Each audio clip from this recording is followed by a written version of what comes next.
Okay, sounds good. Here we go. Hello. All right. So I'm here with, is it pronounced Naching, Kassa? Yes, yes, Yes. it is exactly right.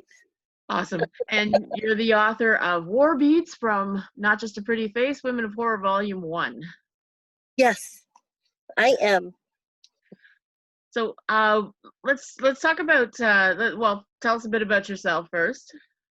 Okay, I'm a wife and mother, and I live in Eastern Washington State. And I also work as head of publishing for HorrorAddicts.net, and I'm an assistant at Crystal Lake Publishing, and I'm a horror author. My goodness. Yeah, you're right in there in a couple of the different horror areas. So, and you have your own anthology that you just released too, the Yes, Generations. yep, just edited that for HorrorAddicts.net. Awesome. Um, so your story War Beats is a historical horror story, which we didn't have too many of those. I thought that was kind of an interesting one. Let's talk about that. Okay, yeah, I'm really glad you picked that one. But um, it's a story of two soldiers during World War II who have, in one of their travels through France, have met a gypsy who has told them that they can end the war if they kill this man in a small French town. And the first soldier, he's Jewish, and the other soldier he's Comanche. And I was inspired to write it because I saw something where most of the younger generations, I think it was like 80%, I'm not sure about the statistic, but they didn't know what Auschwitz was. And I mean, that's a very important part of history that we have to know about, or we're doomed to repeat it, and especially in this climate and the way the Yes. world is today. Yes. Oh, especially when you see the just people standing on the monuments at Auschwitz doing yoga and taking selfies. It's so upsetting and so disrespectful that we've lost how terrible that time was and how quickly we can Yes, go back to it, right? exactly. And Exactly. yeah, and I mean, you're seeing protests and riots right now as we speak. It's going on, and so I hope you're not really in the thick of it, but I hope you're staying safe there in the States. Yeah. Yeah, I'm on the other side of the state from Seattle, and I guess they're getting more protests. We have some protests going on around our larger cities nearby, but not anything that is endangering. But I'm a non-white person um, living in this climate, and it's like it's scary. It's really scary. And I my story's kind of about that. It's two non-white heroes who are going to save everybody, and they don't know what they're getting mixed into, but everybody will have to read and see. Well, I like the aspect where the ghosts are the helpers. They're not the ones to be afraid of. Yeah, That it's the the living that are far more dangerous than the dead at that point. yeah, yeah. They run into some weird ones, some weird ghosts that are dangerous, but most of the ghosts are helpers. Yeah, yeah. So what is it about the horror genre that draws you as a writer? And also, I mean, you do quite a lot of work in editing and promotion and just the side of things where things happen. So what is it about horror that draws you? Oh, I've always been interested in it because I like being scared, and I guess I got to the point where I like to scare other people.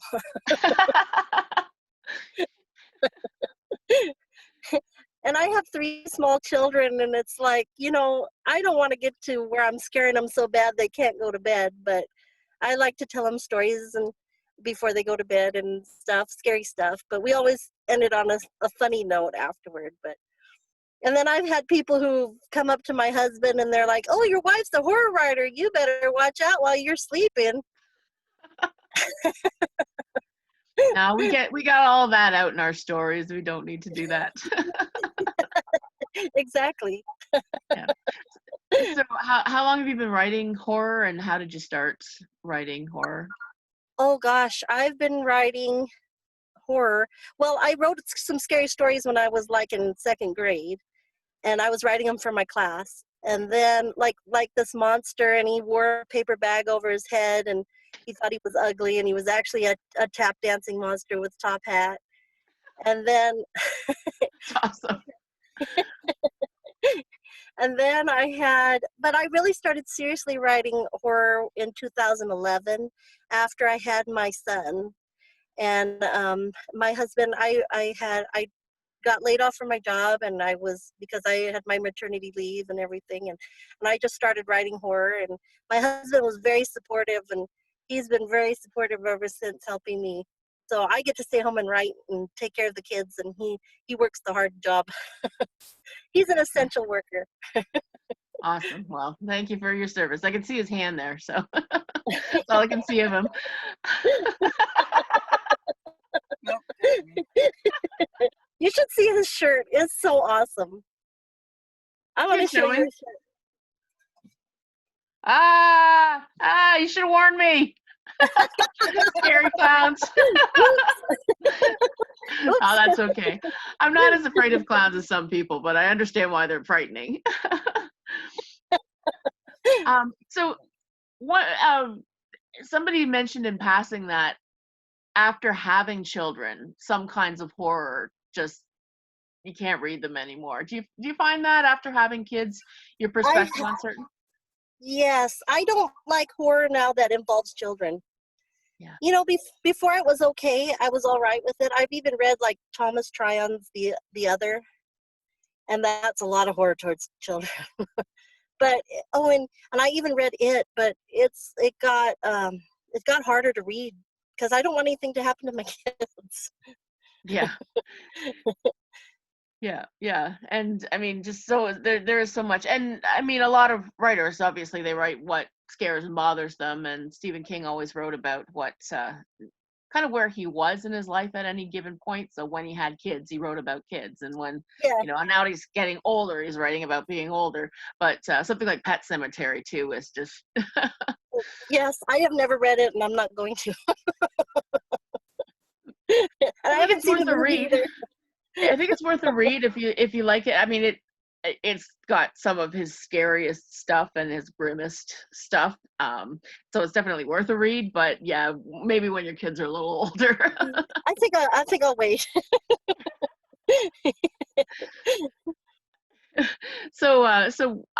What else are you inspired by as a writer? I love mysteries. I am a huge mystery.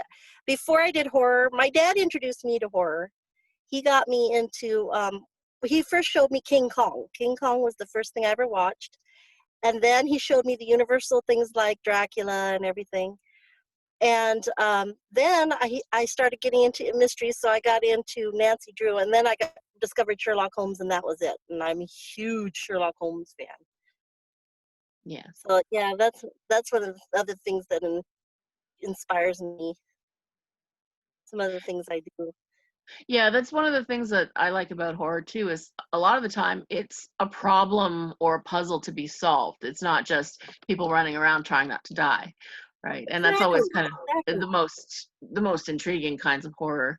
Um, and those characters that you drew for your plot, do you have anybody that you base your characters on, or a way that you like to draw your characters? Yes, most of them are based on my husband.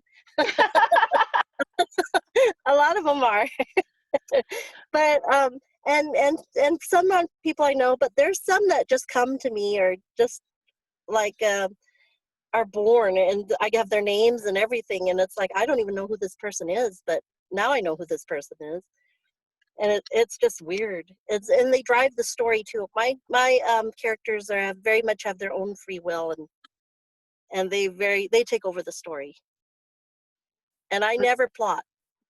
Oh. See, I have to at least I draw a little the plot mountain, And so, Oh, do and then you? I sort of put a couple little things that like that I envision, because otherwise I'll just go off on tangents, right? Like I can't stay in a straight line. But so you said that they have their own minds. Do you find that sometimes, you don't even, you said you don't plot, but do you find it just going in places that you never expected, or do you kind of always have an idea of where the Oh, I story's have going to go? absolutely. There are places I never know where they're going to go, and they're really, it's really neat because you're like, oh, we're going over here. I didn't know we were going to even leave the story. I thought I had this going on. Nice. What the heck? Well, with War Beads, it pretty much went from this place to this place to this place, so it was quite well. I guess is that what editing is for then? Yes. Yeah, that one was edited several times, so it got to the point where it was narrowed and like a diamond. You start with a piece of coal, or you start with the uncut diamond, I mean, and then you cut it down to polish it off. So it was unrecognizable from the story it began as. Oh, really? Yeah, it was a totally different thing. But I have to say, it was also the story that I really started to learn how to write a good short story, because this one was the one I worked on with my mentor at the Horror Writers Association, and that was Rena Mason.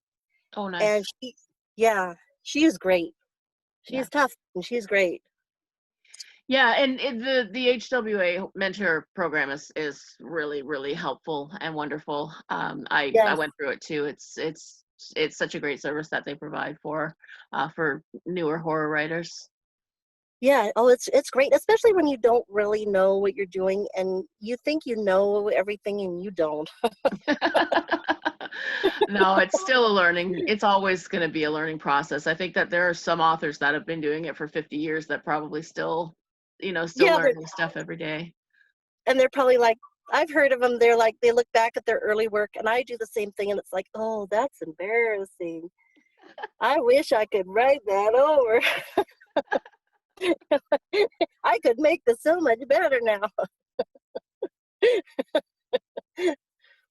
Do you ever look back at a story though? See, now I find this is going to sound weird, but I find the opposite. I find when I look back at early stories, I don't know, maybe if I had more passion for it, or maybe because I wasn't wearing my editor hat all the time, there seems to be a more lively feel to them, even if they're a little bit rougher. So, um, do you ever find that, when you're wearing your editor hat, things are different than when you're wearing your writer hat? Exactly. Oh, it's so fun when you're doing your writer hat and then you go, and I try not to do them both at the same time. I know there's writers that do that. They'll be doing their editor hat at the same time. And it's Sometimes I like, get nothing done because I'm pre-editing so badly. I'm like, nope, no, we can't do that. No, no, can't put that comma there. exactly. Oh, that's what it's like. Oh boy. Oh, I got to write this over. This doesn't make sense. Although it is kind of fun when you can turn over a story to an editor and you get it back and there's like, well, you can put that comma there and take that sentence out and it's done. There's like no editing needed because it's already done. That's the best one. That's the best kind. Yeah. And as an editor, when you get that, you're like, yes, less work for me. Exactly. So, I'm just trying to let's think of some other questions to ask. Um, do you find, just as a woman writer, do you find anything that you bring that's unique to writing horror, or have you ever really thought about your stuff in comparison to somebody like, say, Stephen King, who's your typical white male, well off, you get a lot of writers like that, but then as a person of color, or as a woman, as a mother, I mean, you're going to bring a different perspective than what we consider average pop culture horror. Do you ever think about what you bring to the table as opposed to what other people bring to the table? Yeah, I was just thinking about that the other day. It was like, I was like, gosh, I'm so weird. You know, I'm like, well, how would people enjoy this? Because it's just different. I come with a totally different perspective to the whole the picture of the story. It might not turn out. Somebody might think it's funny. Sometimes I think some things are funny that aren't funny to other people. They think it's frightening. But yeah, I do feel like that. I feel like I have a different voice from others. And it's always I try to be like I try to be different. There and Stephen King is a great writer, and he's one of my favorites. But Dean Koontz is my most favorite writer. I adore him. I love all his things because I have a thing where there's horror, but there should be hope as well. Hope at the end of it. Maybe not a happy endings per se, but hopeful. Yeah, if nothing else, then you want to believe that these writer or these characters that you've spent all this time with, they're going to go on and they're going to, they've learned a lesson and they're going to move forward. Yeah, I get that totally. And just speaking of, women writing and women, obviously women editing, one of the reasons that we put out this volume is just simply that we're out here. Listen to us, please. Here we So are. and I hear a lot of complaints from the internet culture that, oh, you're trying to be so politically correct. It's like, no, we just want to hear voices, just different people. Why do angry white men get all the time? Yeah, it's weird to me. It's like well, we're giving you a chance. You can't give us a chance. It's not like we're demanding a chance. It's like, well, just listen to what we have to say or what our perspective is. Everybody has a different perspective, and you can't be trapped in the one world of one perspective. You're not seeing all sides of the house. Yeah, exactly. And then they try to say, oh well, I don't care if it's written by somebody who's black, brown, or purple, as long as it's a good story, blah blah blah. And it's like, well, then why do you think that the only good stories are written by white men?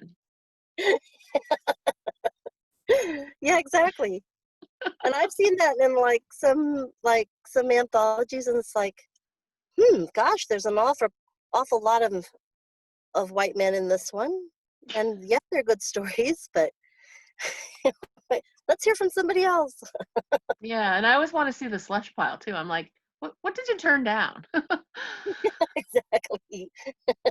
Because I don't know, maybe it's been a puzzle to me because I know there are so many women and people of color writing stories. I know they're out there and I know they're great, but why is it that it's only representative of maybe 20 to 30% of what we get to see, right? I mean, there's some factor that's missing, and that's what I always kind of try to figure out as, and maybe there is no way to quantify it. Maybe, you know, there's something I'm missing, but Or maybe it's part of the culture, just the way the culture is. Because maybe some other culture isn't going to see it the same, like a Japanese culture or Asian culture in general. Um, it's not going to be the same. I really enjoy Asian horror as well. Boy, they have great ghosts. yeah.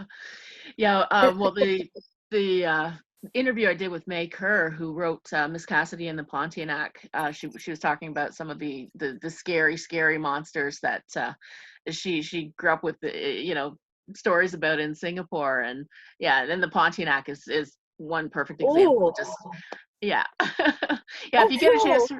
If you get a chance to read some of the other stories in the anthology, that story is probably one of my favorites. I just love it, and yeah, the Pontianak is just a great, wonderful monster. Oh, cool.